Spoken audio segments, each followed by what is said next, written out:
Welcome to Try This at Home. I'm Cliff Baumgartner. And I'm Harrison Stewart. This week we are talking about Mythbusters Season 1, Episode 11. Our myths are Escape from Alcatraz, Duck Quack, Yes, and Stud Finder. First aired on December 12, 2003. Directed as always by Peter Reese. And as we hop into our overall thoughts, I'm not gonna bury the lead.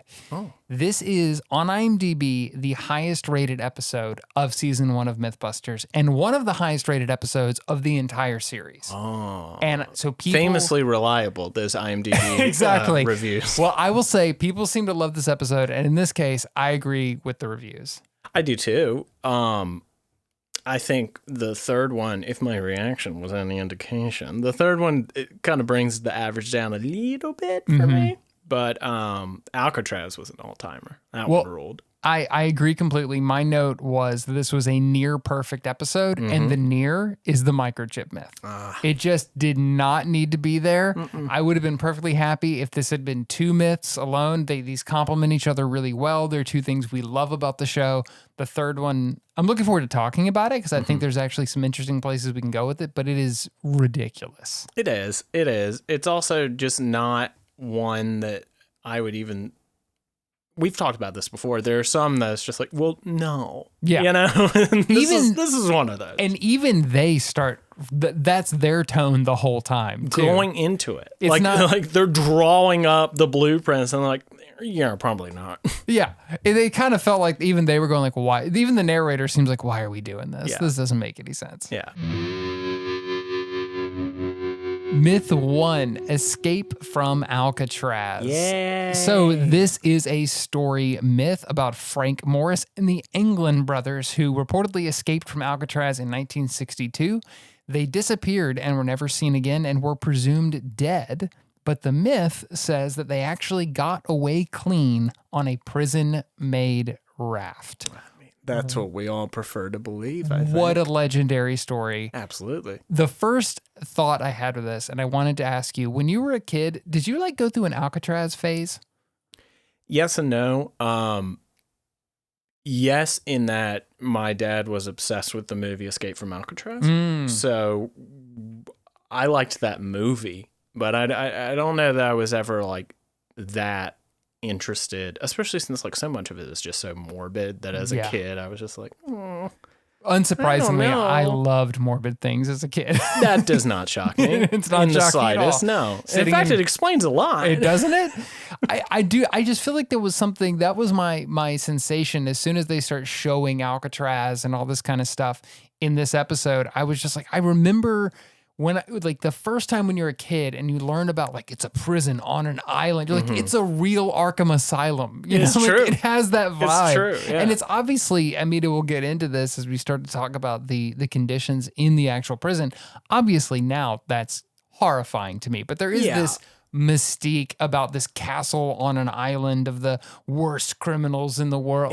There's just an allure to it that I think is, for me, was at the base of this whole myth that made it so intriguing. Well, and I think you're right to connect that to something like Arkham, where the assumption that goes along with it is that, there's super villains there. Yeah, exactly. Exactly.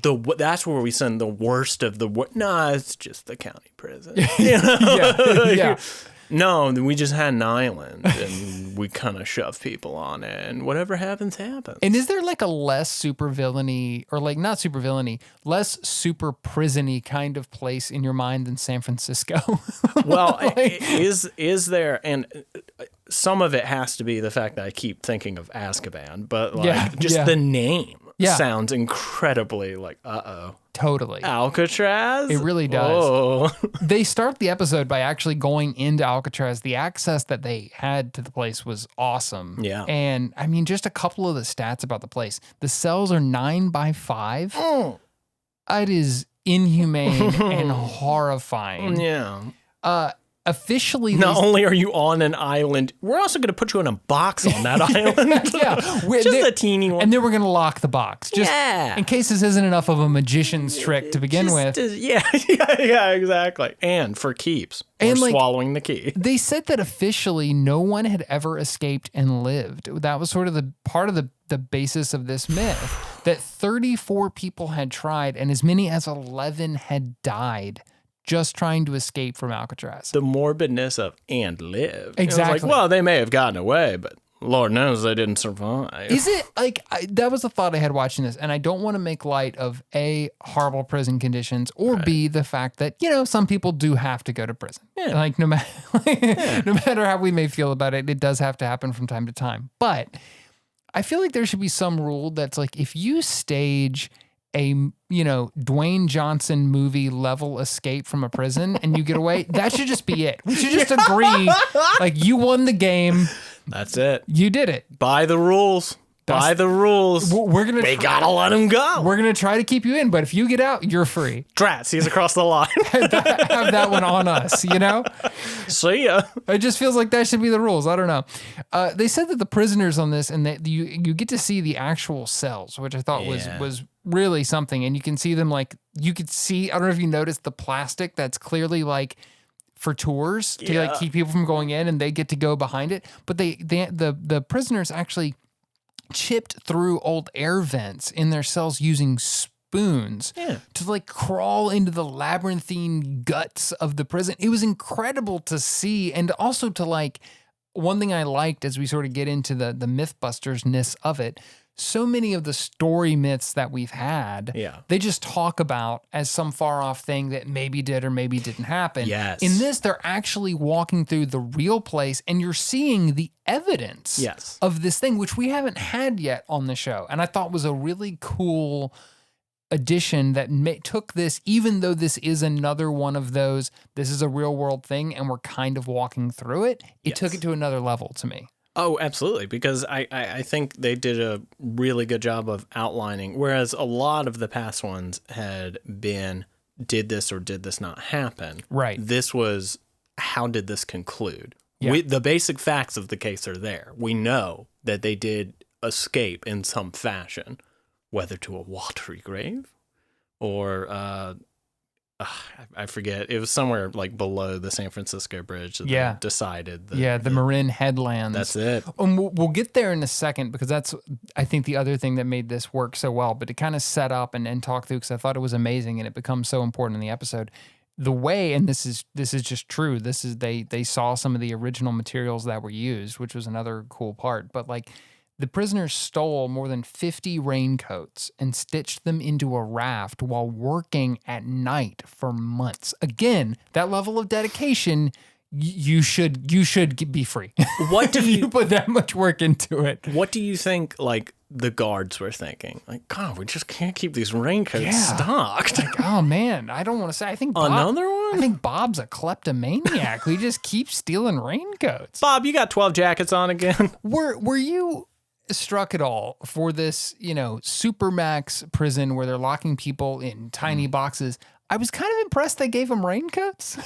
That seemed like kind of like, oh no, you need to stay safe and dry in the rain while you're in a supermax prison in a tiny hole on an island. Yeah. I was sort of surprised by that. I mean, Cliff, we don't want them to catch a cold. Yeah. Come on now. It'd be really bad if disease spread in this concrete hellhole we've created. Oh, well, that probably is like the real answer. True. Like that's the horrible self-serving answer that they're like, well, you know, we can't let them get sick because then we'll get sick. Yeah, exactly. Yeah, it's not exactly where your concern should be, but all right. We don't want to be everyone to be locked in here until they're dead and have a cold. Yeah, and with us. That's not good. That'd be terrible. Like we were saying, that their access to all this was incredible. They actually interviewed the daughter of one of the wardens at one point, which, what a weird life she has to have. Just like, she wasn't the warden. Her dad was the warden at Alcatraz. And she's the one, because I would assume he's no longer with us, she's the one who has to do interviews about it, which is like, I think most people go through a phase in life where they find their parents embarrassing. And now she's going to be on camera talking about this the rest of her life. It's like, yes, my dad was the warden. I don't know. You know how he gets, you know, with his little raincoats. I bet she has some great little quips about like, I didn't misbehave as a kid. And, you know, it's like, or else he would have locked me in prison on Alcatraz. I do. You see, now I'm curious. I bet a big reason why it went under was not because of the inhumane treatment of the prisoners, but because it's just unwise to not have an escape route for your own people. Yeah. It's wow, if they take over, game over. Who's locked in with who? Yeah, exactly. And real Watchmen stuff. Very going Rorschach. On. Exactly. This is where they started to actually lay out sort of their thesis, and this is what I thought made this myth so much better than a lot of the other story stuff that we've seen. And you touched on this a little bit before, but the official story is that these guys were trying to paddle north to what was called Angel Island, and that they didn't make it, but that later the boat and some other things, a paddle and some stuff, washed up there, and they thought, well, they wrecked. And they still have the paddle. And they still have the paddle, which was pretty really impressive. That was very cool. Yeah.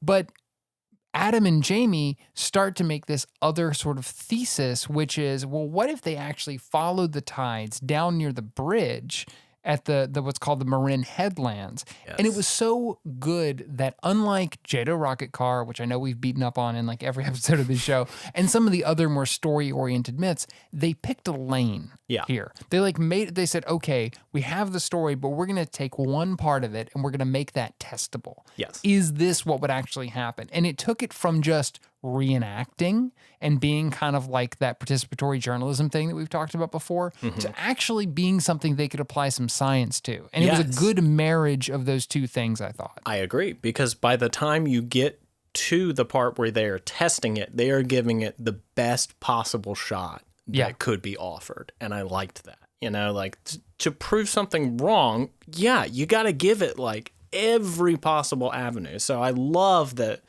early on they're like, impossible. You cannot get to Angel Island from here. The tides will not allow it. So is this busted? Well, no.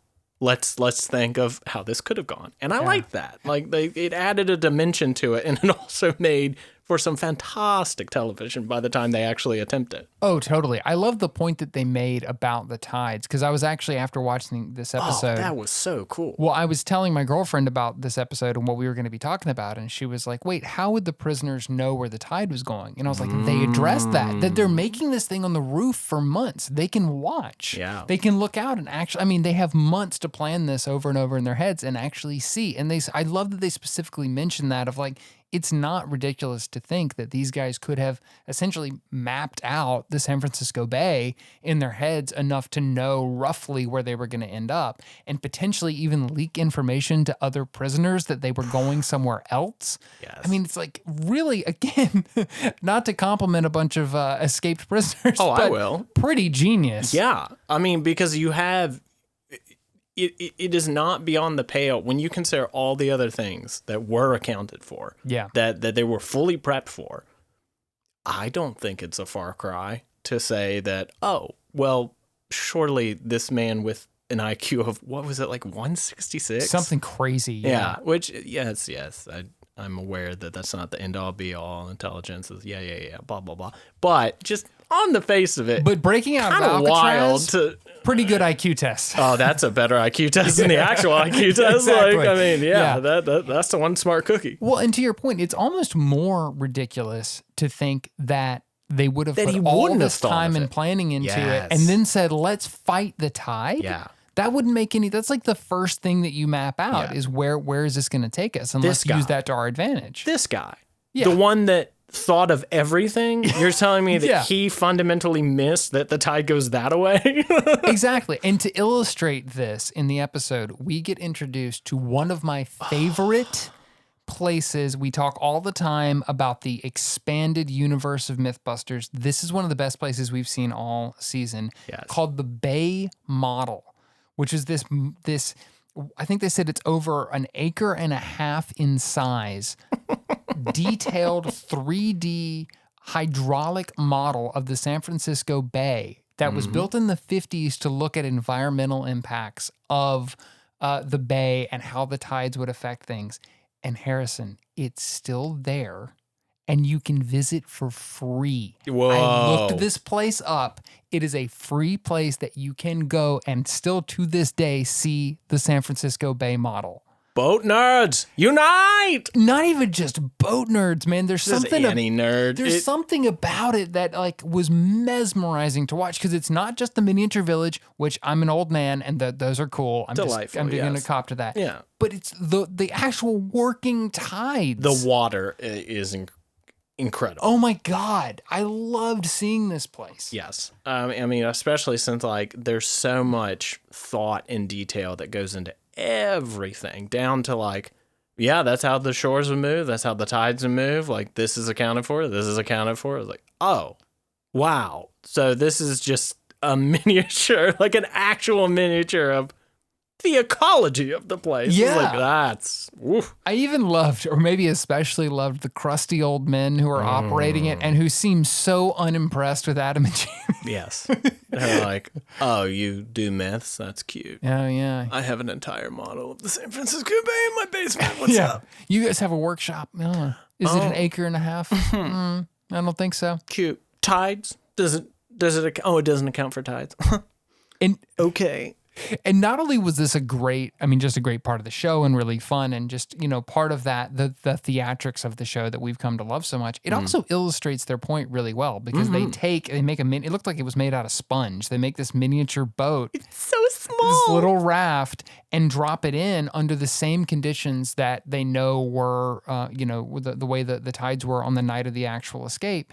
And they see immediately that the tide carries them straight to the Marin headlands, which is sort of part of and this is where they really lay out that thesis of, okay, this is what we think is going to happen. And what's so great, and we have beat this point to death a million times, but this is that like, tell them what you're going to tell them part of the episode where they put a picture in your head of, if this is successful, here's what it's going to look like. Yeah. Here's what we're looking for in order to do this or to say that this is correct. And immediately I was on board. I didn't have any of the questions or any of the confusion that I typically have with these story myths because they made it so compact and testable. It was great, and they did it in a show don't tell fashion. Like, this is just them at their best. I think that's why, to me, I came away from this episode, except for the last myth, which we'll talk about, going, oh my God, this is like peak Mythbusters already because they're just they have it. They really have it down. Well, because I mean, they're testing for something that you want to be true. Yeah. Like there's a lot of leeway you're willing to give. And it's also, I think they were wise in identifying that we're testing if this is remotely plausible. Right. Like, it doesn't have to be like, oh, absolutely they made it. It's just like, because unless there's evidence, you're never really going to know, which is, it's also great that they didn't get to the end and go, we have the answer. We've been keeping it from you the whole episode, you know? This is where we've now gotten to the point in the show where the cutting back and forth between myths is just part of the format. Like, it's just, it just is the show now. I'd actually gotten worried because we talked about that in early episodes so much that I was like, am I misremembering? Is that not what the show, but it is now. It's just, now it's the format and it's great. But they did a good tease here. And I think it's important to hit that Jamie actually says at this point, their chances of success are 100%. Like, he, after seeing the model, is convinced that this is going to work, which really nicely tees up where the episode's going to go. I thought it was great. Yeah. Jamie, what do you think our chances of success are? 100%. 100%? Yeah, absolutely. All right. No doubt about it. We can pretty well count on getting very, very cold. Myth 2, duck quacks. Simple question on this, and it's brilliant. Does a duck's quack echo? Had you heard this one? No. And I want to talk about that because this is one of the first things on the show. They described it. I wrote this down. They described it as an internet factoid. So we're now in the, they're really starting to dig into that these are little stories going around. The web. I did flag at the beginning of this, and where it goes, this makes sense. So I'm gonna preface this off the top. But I was like, not only have I not heard of this, they don't talk about why this is supposed to be true. Like, it's such a specific fact. Yeah. I don't feel like you would just make that up. Like, it's not an interesting conspiracy. It's not like, oh, did you hear the girl from the Bond movie died? Right. It's not that kind of thing. So it's so specific that I was immediately like, well, there has to be some origin to this for that to get passed around, but they didn't talk about that. No, and they also didn't start where I thought they would. Like, if I'm approaching this question, does a duck quack? I would think anatomy would come into play. You know, like look at its vocal cords. Is there something weird about a duck, unlike other birds? It like blah Yeah. blah blah blah blah. Yeah. Never came up. Yeah. They just went straight to like, well, we record it, and if it echoes, good. And if not, then we'll get there when we get there. I think part of that is because of where it goes and what they learn about the myth. I think fair. they probably, in retrospect, were like, "Oh, we don't need," because we're going to answer those questions in what I think is one of the most satisfying conclusions to a myth we've had yet. Yes. And so I think they probably were just like, "Oh, well, we don't need all the extra stuff. We don't need to gussy it up. We can kind of Let's just do go it. get a duck. Let's go get some ducks." Just go get one. It was very straightforward how they were gonna do this. They just went out, like you said, they grabbed 2 ducks. Bob and Roy are the duck volunteers. Great They- names for ducks. The farm Volunteers. that's the term they use. And they Cliff, also, they were drafted. Come on, That's now. true. Like, this That's is true. Yeah, they didn't sign up for the service, let's be honest. And the farm that they go My to, heart's not in it. did you I track don't believe in this war. This Mythbusters war. conscious dissenting ducks? Yes, yes. Hell no, we won't go. Hell no, we won't quack. Yes. Hell no, we there won't it quack. is. Oh, he got there. He got there. But do you track that they said that the farm, it's a family called the Reckharts, I wrote down, which is just a great name. But they said it's America's oldest duck farming family. Sure. That's a sitcom I want to see. Who? I would totally watch that. That sounds great to me. You know them. You love them. You love them. Also, who's keeping track is the other That question. was where I was going. It's like, yeah. is there another famous family of duck farmers that's like, hold the phone? That's the plot of the sitcom. There's like a Hatfield and McCoy's kind of thing going on between the oldest and the second oldest, who wants to be the oldest. You know, this is shaping up to be an A24 movie, not a sitcom. Yeah, a little We're bit. talking about it. Yeah. So they're gonna murder this entire family and take their ducks. But the theme song is great. Out of control. My good. favorite sitcom. Yes. It's made entirely of quacks. It's great. Good Cher. Does that theme song echo? Cher's way into echo. That's true. a big thing Cher loves. That's true.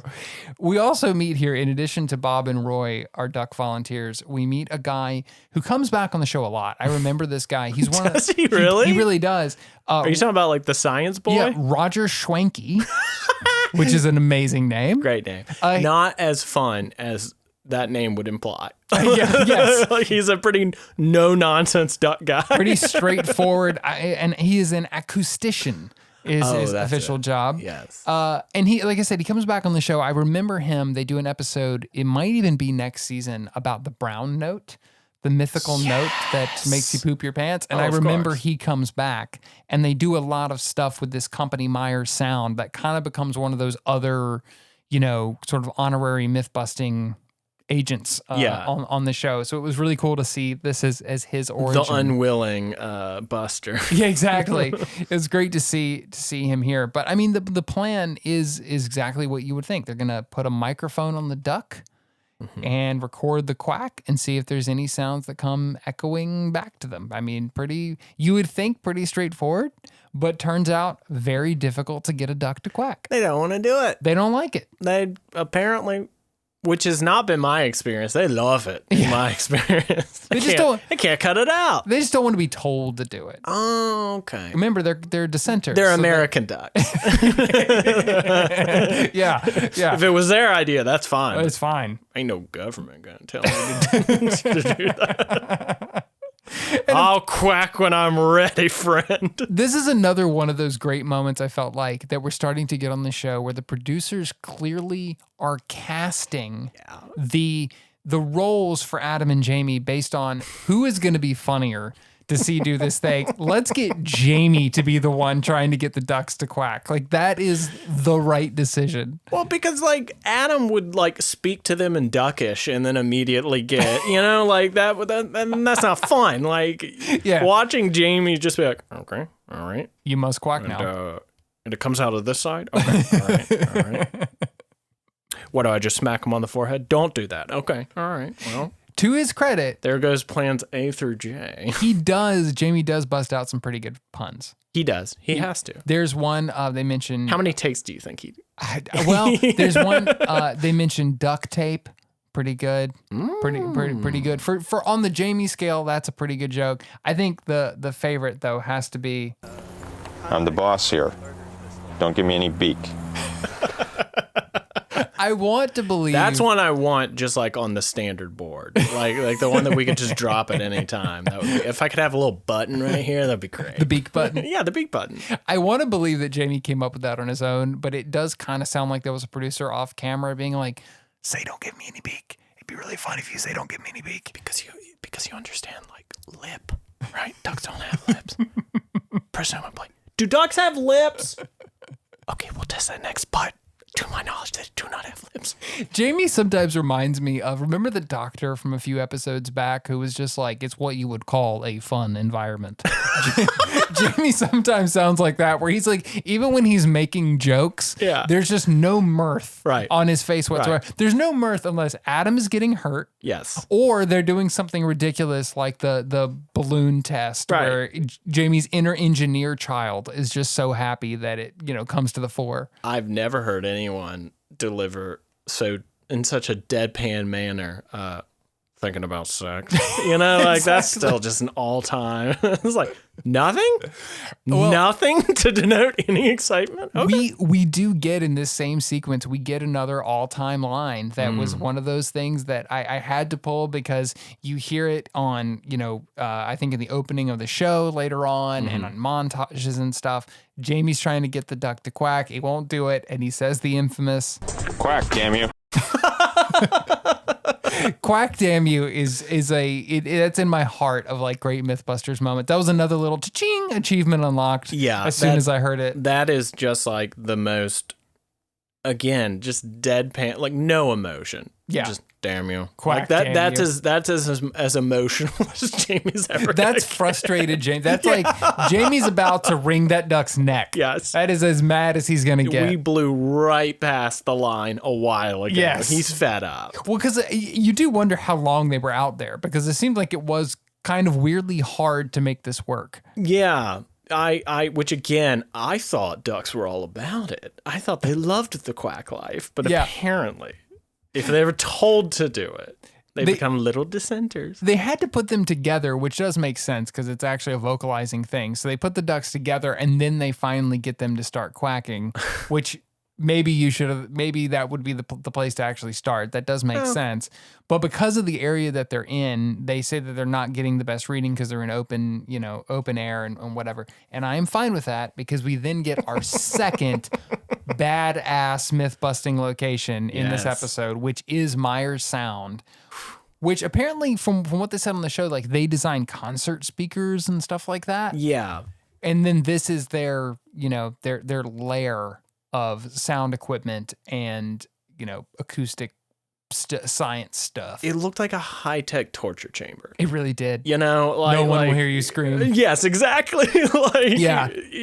Just because, of course, they have like the sound absorbing or whatever it does. Yeah. I'm sure some listener out there that knows sound, who's an acoustician, can correct me. But like, it was like ribbed. So everything just looked very violent in a way. Very like, oh, you shouldn't be here, friend. Yeah. Nothing good happens in here. It did kind of remind me of like now all these years later, like now that's like a thing with sensory deprivation rooms. And I thought the duck was going to like come out just asking questions. You know what I mean? Like it was going to be a Joe Rogan duck by the end of it. Yeah. That would have been great. They do finally get a quack, and they're able to measure it, and they're able to measure it in a good space. They actually end up going to an area that's going to echo a lot, which makes sense. A quackologist. The guy's a real quack. And that was a good joke. You can't say otherwise. Thank you. No one can say otherwise. I'm proud of it. Tweet at us if please don't. Please don't. Exceed at us. But when they finally get the result, this is what's so satisfying to me. They're finally able to capture the echo. And what they see on like the spectrograph or whatever, the waveform of the quack, is that the reason this myth, I guess, exists is that a duck's quack and the echo of a duck's quack are almost indistinguishable visually. Yes, and take place, again, I don't know a lot about sound. I was under the impression that echoes come after, you know, but it was like right up on it. Yeah, they happen very close together, and they're in a very similar frequency range. And so, I suppose, and so they look very, very similar and are hard to detect from one another. Yeah. Now, so there is actually something to this, which I did not expect. At this point, though, I was pretty convinced that the answer was going to be that the quack itself is an echo. Oh, right. That like that there's some what sort we're of, hearing is that there's some like an internal noise, and then we're just hearing the no, not really. But I mean, it was fascinating that there was actually something to this, because I was enjoying it. It was a cool myth, but the whole time I'm like, this is, why are we? Well, who would even come up with this? Why are we here? Why are we here? Why do we care about this? Turns out that there's actually something to it, which kind of retroactively makes me again wonder, how did that get started? Yeah. You know what I mean? Somebody clearly did this like at some point for this to become a story. I don't know, I don't know why that would happen, but it is interesting when you find like the kernel of truth in something that you're like, but how? Yeah. Why? Yeah. Who is out there just like, I gotta spread this? People must know. They must know the truth about their government and ducks. Where were all those quacks when we needed them? So this is where we go back to Alcatraz, and the guys actually get into the building of the materials to do this, which is more just only Adam Savage and Jamie Heineman could do this, or would have the patience to do this. Granted, they're not doing it on a roof for months; they're doing it in a shop, but they actually get the rain jackets. The rain jackets, period. Yeah. Accurate rain jackets, rubber coats. It's the exact same type. Like they went down to like, it's the same color. Crazy. Yeah. They said the boat was 14 feet long and 6 feet wide. So scary. That is huge. There's 3 of them in there. I mean, it's not big for a boat for 3 people, but considering that you're making it out of coats, that is a huge you're saying object. It was big. Yes, I think what I was not anticipating, what was very scary to me, is that they just at no point were they like fully above the water line. You know, they're kind of sitting in a little divot the whole time. Oh, when they get in it, it's terrifying. Yes, totally. I think I was just mostly kind of amazed, considering this is being made again at night on a roof with raincoats. It's a 14-foot long contraption. And not That's only amazing. that, you have to seal it properly. Like they went into this whole thing about how they had to go over every single, and also I want to say they tested it like 3 or 4 times and kept finding small leaks that they then had to go and patch, because every single thing had to be one of them was so small. It was so small. I was like, well, that's gonna sink us. They said that the prisoners like stole contact cement from the shop of the prison. Like this was. Come on now, these guys are cool. These guys are cool. Doesn't it kind of feel like a video game though, where all the things you needed are conveniently left around? Yeah. We just happen to have boat building materials just here in the prison in case you need it. I am also interested. There's no real way of knowing, but like, how long was he planning this? Yeah. Like, what did he have early drafts that didn't make it? You know, like I'm intensely interested how he arrived at, like, because it's such an involved escape. Totally. Down to the dummies. Brilliant. Oh my God. Brilliant. We didn't even talk about that. Yeah. They left paper mache dummies of themselves in the cells to fool the guards when they walked by. And it did for like a good portion of the next day. Yeah. Where they're like, oh, I guess he's sick or something. Unbelievable. I guess that's what happens when you put people in tiny cinder block boxes. Yeah. Oh, no, they got a cold. Oh, we can't go over there. Yeah. And then they apparently inflate the raft with a modified accordion that they had also stolen. Delicious. Like, it's fantastic. There really is, and they don't talk about this on the show, and I understand why. I mean, they are talking about like escaped convicts, and so they're probably going to be a little bit careful. But like, there's a kinship between the engineering on this and like what Adam and Jamie do for sure. Like there's a perfect, like, kind of like how Jamie talked about the balloon guy. Yeah. Of just like, I know this was kind of wacky, but wow, as an engineer, I respect this. I could feel that here too. Like, oh my God, like this is some incredible engineering under insane circumstances to pull this off. Yeah. It is really amazing. It is. And there's a reason why it has captured the public imagination. I mean, one, we don't know the outcome, but two, the fact that they even got to the step of leaving the island is absolutely insane. Yeah. I mean, that is wild. Like any prison escape movie or show or whatever that you've ever seen does not hold a candle to the actual steps that had to be taken to even get out of that place. That's such a great point, because also every prison escape thing you've ever seen, it happens all at once. The reality of this was they were getting out of their cells every night for months and keeping it in perfect secret that entire time. That's the thing. That's unbelievable to me. Is that like you have the moment of escape that you've got to be secret, right? But you also can't get caught along the way, because at any point, and also there's 3 people involved. Yeah.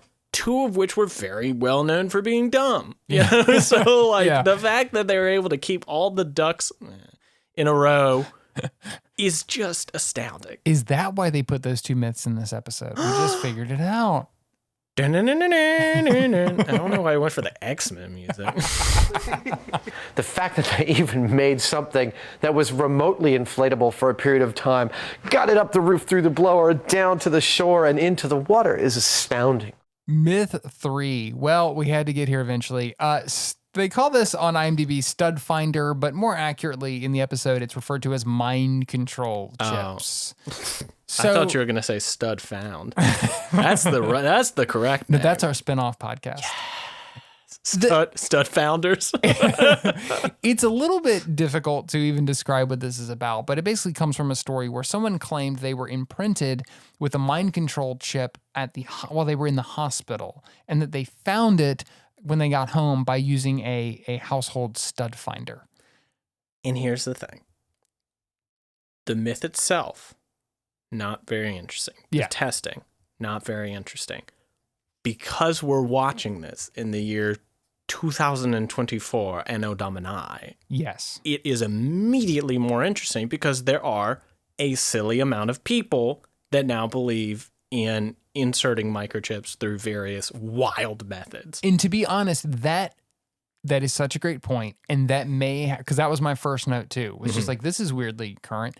And that may be why I don't like it so much. Is like, within context in 2003, this is like, ha ha ha. It's obviously silly. It's obviously silly. And like, this is a joke. Nobody would believe this. We're just going to have some fun and da da da. And now I'm going like, no. It's like upwards of 1 million people are fully convinced that this is what's happening. Like, this was actually a thing, not only going on now, but particularly that we lived through for a couple of years where we had to hear this every day.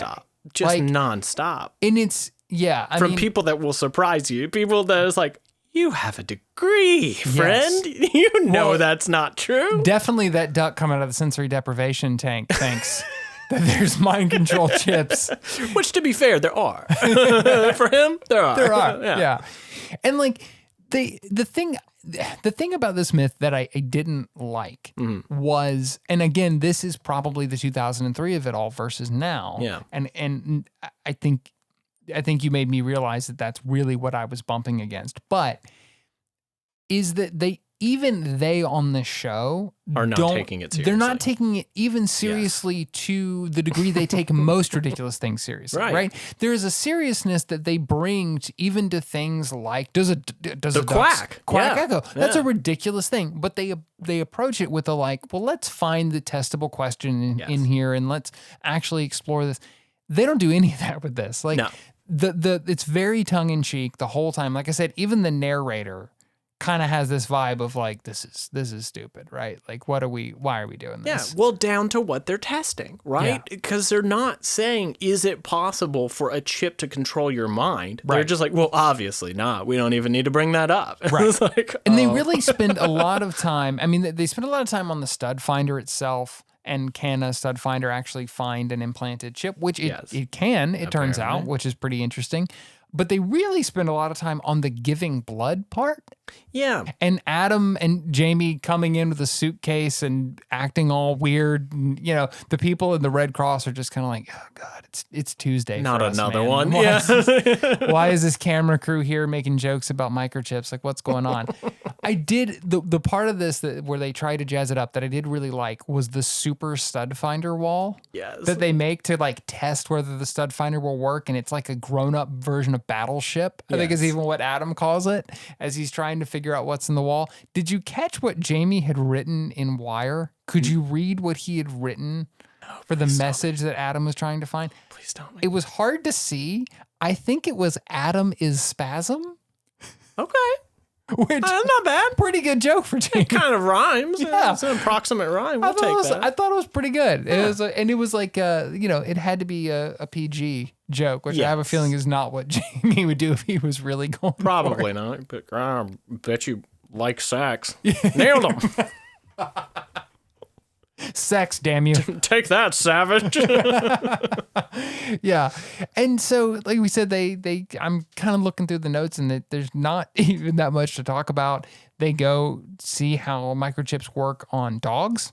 Yeah. And they are able to find it with the stud finder once it's been implanted in the dog, which was very surprising to me. So there is some truth to that aspect of it. But like we said, really, it's just they go, they give blood, and then they you know, check themselves with a stud finder, and of course don't find anything and have this whole very like, you know, tongue-in-cheek thing about it. The other thought I had in relation to what you said about how this feels watching it in 2024 is it's also very interesting that as much as this show is designed to test things and look at the facts behind things, this is exactly the kind of thing that would only make people believe it more. Yes. Like the whole nature of how they're doing it and being like the Red Cross is involved and everything else. Like I kept watching it just going like, it's funny. 20 years ago, this was a joke. Yeah. Now someone would watch this and be like, it's a cover up. It's an inside job. It's an inside job. Yeah. Clearly, like it's not going to convince anyone. And it was just an interesting, like, I don't really know what the purpose of this was in this episode. Yeah. I do think I do have to shout out the stud finder man. Oh, the stud? Who the stud. He I believe is the inventor of this particular impressive stud finder. Yeah, like that model or whatever. Yeah. And which, I mean, it was cool. Like he was showing how you could switch between materials and I could still tell like what it was. But I love imagining that his no-nonsense attitude is in like direct competition with all of the stud finder jokes. Where he's like, this is a serious business. I will have none of that tomfoolery. This business pays for my child's college. I will not have you. You are a man, sir, not a stud, and I know studs.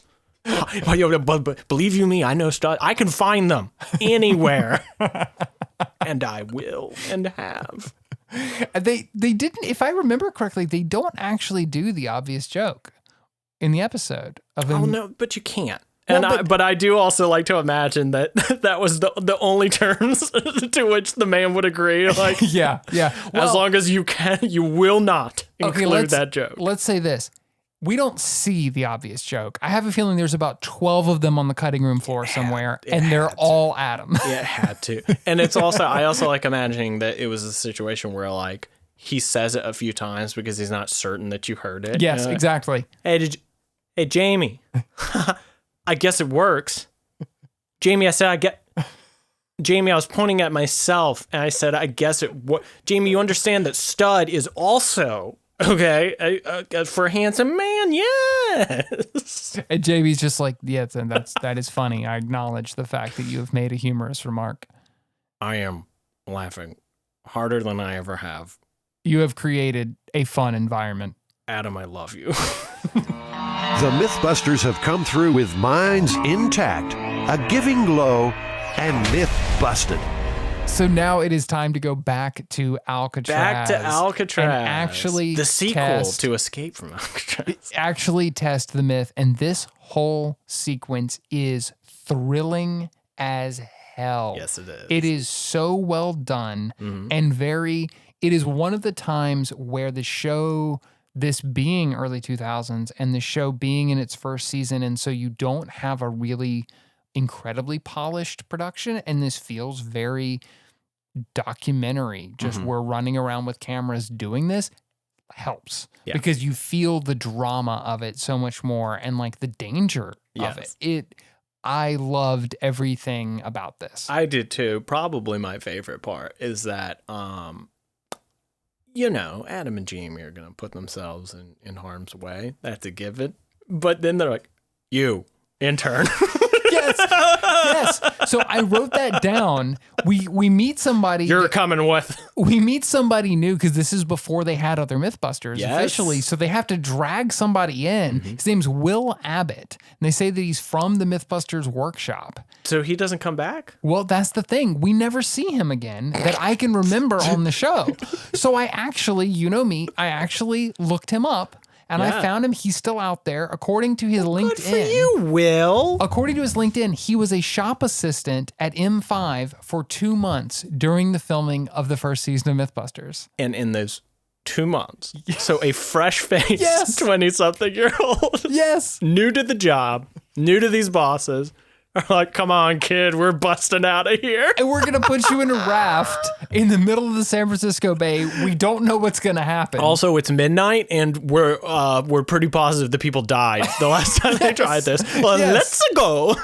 Yes. And we are the shop that has recently burned a guy's eyebrows off, nearly killed ourselves in all kinds of ways. We managed to break at a professional crash test dummy. But we've been yelling at ducks for several hours. You can trust us. Don't worry, the boat's made of raincoats. It's going to be fine. I'm a professional. What's cool, I have to... Don't worry, it's made of raincoats. Yeah, no big deal. Yeah, it's fine. And it's full of leaks. We're going to be fine. Don't worry about it. I have to give Will a shout out, though. According to his LinkedIn, he is a user experience designer for DirecTV and now runs his own UX design company. I don't know what any of that means, but... I think it's like Cody Cool Smart Guy stuff. So Cody Cool Smart Guy. Good for him. He's gone on to own his own company and have a cool career. So well done. Nice to see Will and shout out to him. Good code boy. They specifically chose a night to do this where the conditions are as similar to the actual escape as possible. They said the water was just over 60 degrees, which that's not pleasant to be in for any period of time. Yeah, any period. They do, of course. I just did it. Yeah. And I was like convinced because, you know, you hear 60 and you're like, well, you know, occasionally I will put the air at 60. So surely it can't. It's everywhere. Oh, no, my muscles are freezing up. Exactly. Yeah. I mean, and imagine the stress of you're actually trying to escape from Alcatraz and you've been planning this. You've done it. You've already like it's behind you now, Cliff. So like the adrenaline of that. And if you were to fall in that water at that point when you're already in that heightened of a state, I mean, done. Yeah, exactly. I mean, that's why nobody lived to tell the tale. You know, who escaped from Alcatraz. It's like, was this the 1800s or 19?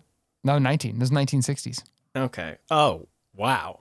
60s? Yeah, 1960s. Okay, so this happened and like news hit and they're like, get Clint Eastwood on the phone. Like immediately. Yeah. All right, well, wouldn't be my first idea, but... Well, they would wait about 20 years and go, now get us Sean Connery, please. Yes. We must make this happen again. They set off on this incredible adventure, and it's really one of those things you just have to see to fully appreciate because it's wild to watch. The boat works insanely well. Yeah. They're constantly shoveling water out of it. They have to stop every 10 minutes just to add air to it. I mean, horrifying, but at the same time, like, it works. For Jamie's sick accordion solo. Yes,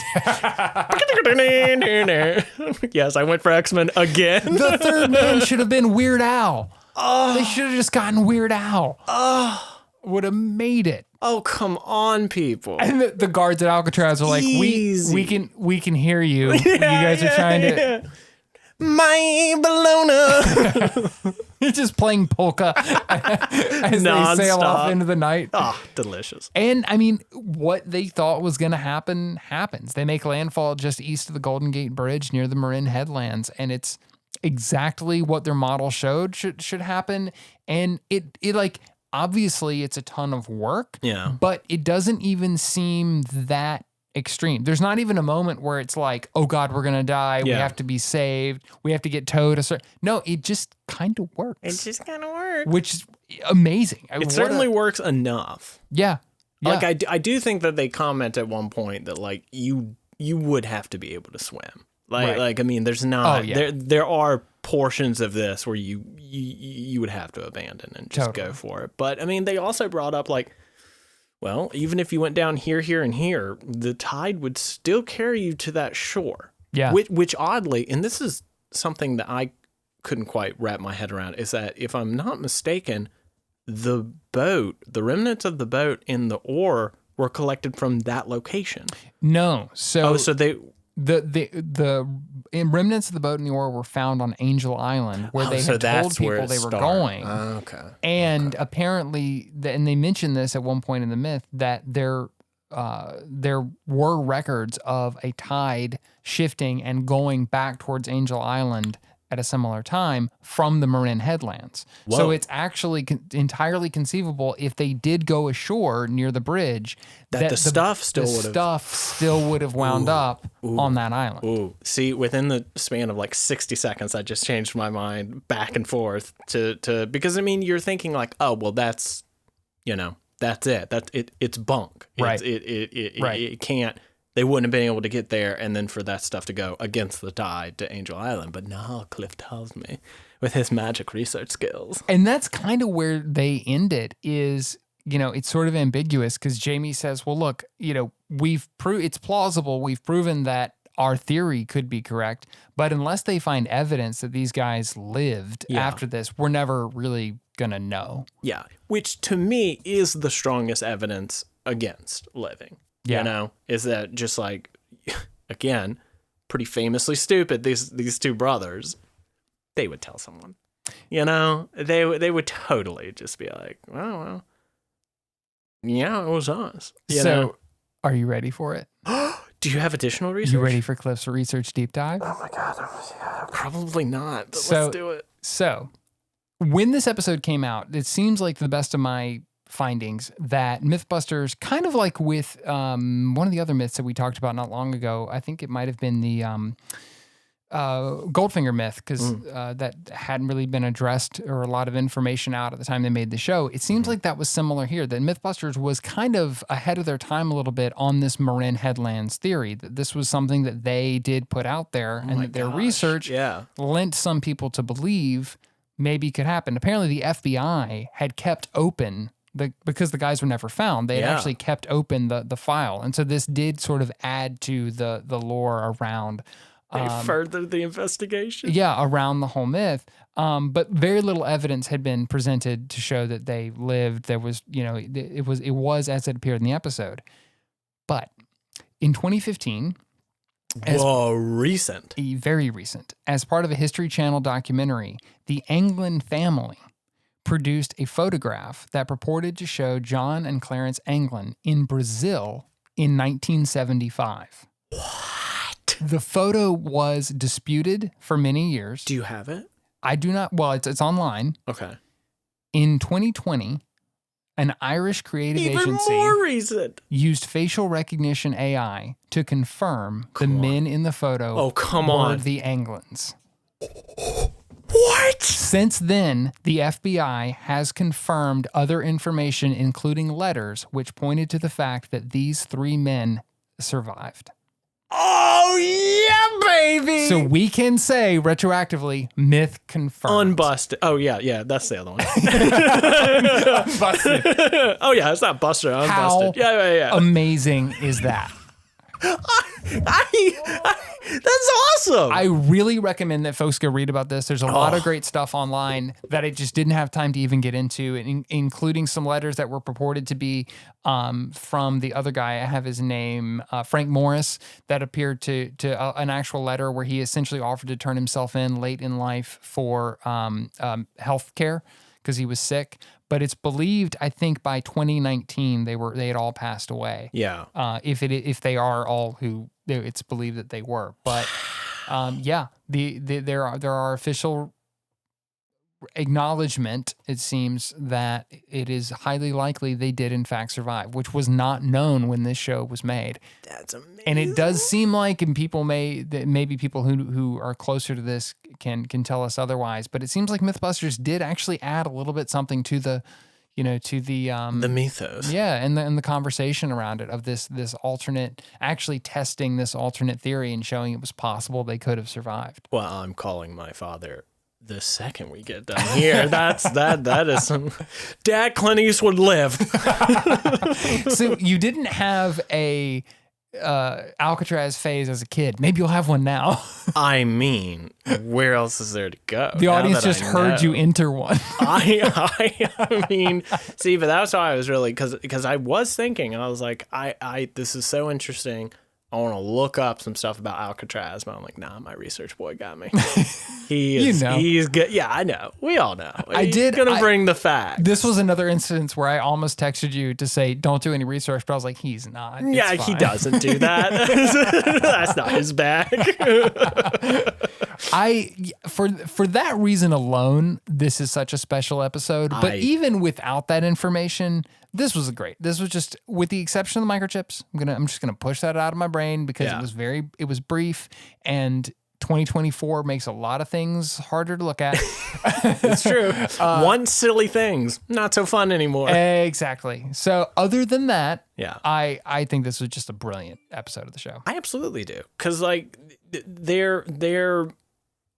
I'm not sure that I was that convinced that they survive. I mean, I'm still not hard one way or the other, but I'm leaning towards survive. Yeah. And I was leaning towards survive by the end of the episode, right, with the new information that they themselves tested. Yeah. You know, like I love that. I love when they can when I have a general opinion of what they're talking about, and they are able to shift me. Yeah. That's the best That's the